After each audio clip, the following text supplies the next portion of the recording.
আসসালামু আলাইকুম রহমতুল্লাহ। মূলদ সংখ্যা, অমূলদ সংখ্যা, এইখানে যে সংখ্যাগুলো আছে এই সংখ্যাগুলাই এখন পর্যন্ত বিভিন্ন পরীক্ষায় আসছে। সেটা শিক্ষক নিবন্ধন থেকে শুরু করে বিভিন্ন কম্পিটিটিভ পরীক্ষায় হয়তো এখান থেকে আপনার স্বচ্ছ একটা ধারণা পাবেন। যেমন √4, এটা ক্যালকুলেশন করলে এই পূর্ণ সংখ্যার বর্গ পূর্ণ সংখ্যা।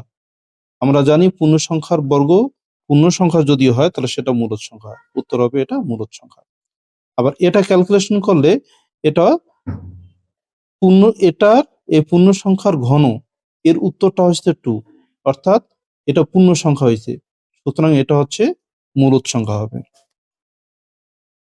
এই যে সংখ্যাটার এটা উত্তর করলে উত্তর আসে হচ্ছে 7, অর্থাৎ কোন একটা সংখ্যার ঘন যদি পূর্ণ সংখ্যা হয় তাহলে সেক্ষেত্রে সেটা হচ্ছে মূলদ সংখ্যা।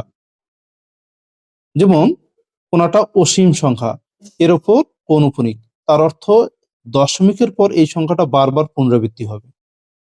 যদি দশমিকের পর আমরা জানি যদি একটা সংখ্যা বারবার পুনরাবৃত্তি হয় সেটা হচ্ছে মূলদ সংখ্যা।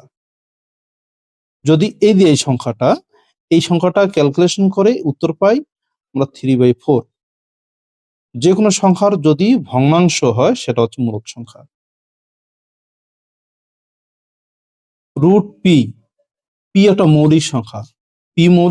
মৌলিক সংখ্যাটা হচ্ছে সে সংখ্যা যে সংখ্যাটা ওই সংখ্যা ছাড়া অন্য কোনো সংখ্যা দিয়ে ভাগ যায় না। যেমন 3টা শুধুমাত্র 3 দিয়ে ভাগ যায়, অন্য কোনো সংখ্যা দিয়ে গুণও যায় না, ভাগ যায় না।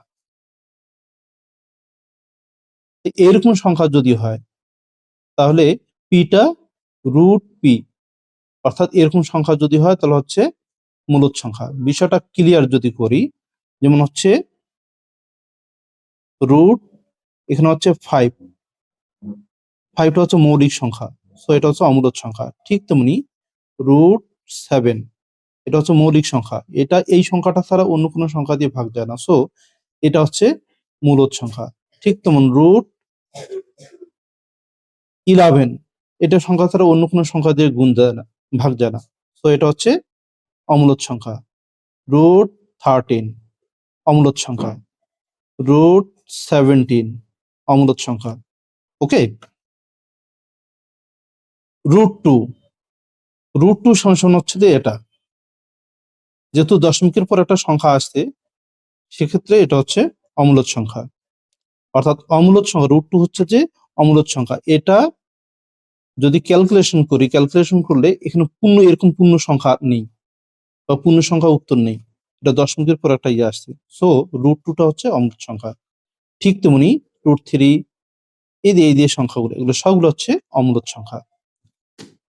যেমন এই সংখ্যাটা দশমিকের পর একটি সংখ্যার যেহেতু পুনরাবৃত্তি হয়নি, এই যে পুনরাবৃত্তি, যেমন এখানে একটা সংখ্যা বারবার পুনরাবৃত্তি হয়েছে, যদি পুনরাবৃত্তি হয় তাহলে সেক্ষেত্রে মূলদ সংখ্যা। আর যদি পুনরাবৃত্তি না হয়, যেমন এখানে হচ্ছে 10, তারপর হচ্ছে 100, তারপর 1000, এইভাবে, তো একটা সংখ্যা যেমন 10 বারবার বারবার যদি আসতো তাহলে সেক্ষেত্রে সেটা হচ্ছে মূলদ সংখ্যা হইতো। যেহেতু বারবার পুনরাবৃত্তি হয়নি সেক্ষেত্রে সেটা অমূলদ সংখ্যা। হয়তো এই চার্ট থেকে আপনার মূলদ সংখ্যা অমূলদ সংখ্যার একটা পূর্ণাঙ্গ ধারণা পাবেন।